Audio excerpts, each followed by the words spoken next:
અને મારો વિફરેલો વાઘ આવ્યો, મારો હારો એક નંબરનો નાગો વોકી પડી નહીં કોઈ કોમ કરો કે તરત આખો લંડ ગાલી દીધો નહીં મને. બહુ શોખે ચોદવાનો કે તો બહુ સેક્સી હે ત્યારે હોય તારે ડુંગળી બટેકા લેવા મેં વોકી પડી હોય ને તોય તરત ગાલી દેવાની વાત. એ તપેલી લેવા વોકી પડું તોય ગાલી દેવાની વાત. આમ મને શોખ તો હે ચોદાવાનો, પણ કેવું ટાઈમ હોય તો સારું લાગે યાર. પણ આ તો એની ટાઈમ જ્યારે હોય ત્યારે ચોદવાની જ વાતો કરતો. હું આના જોડે જ ચોદાવું હો બા તારે. આ મસ્ત. અને આ કેવું ખબર હે, વફાદાર હે. અને ચાટે 1.5-2 કલાક સુધી તો ચાટે અને પછી આખો લંડી ગાલી દે. તાળા બાર તે રીતનો લંડ હે. અરે ઊંચો વેપાર, ઊંચા પૈસા ખર્ચીને હું આને લાવી હતી અને મોટો કરીને વ્યવસ્થિત ચોદાવું હોય આના જોડે.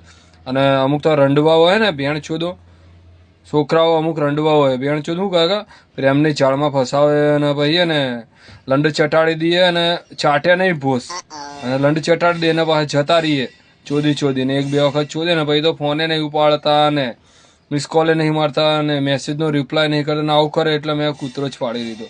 આ હારો બાપડો વફાદાર આખો લંડ ગાલી દે અને ચાટે ને. મને બહુ શોખ છે ચોદાવાનો, પણ હવે કૂતરા જોડે જ આખી જિંદગી ચોદાવાની. મેળ પડે ને તો કૂતરો જ કાઢ નાખવો હોય માં ચોદાવા ગયો તારે લંડ ગાલું ઠંડા પાન.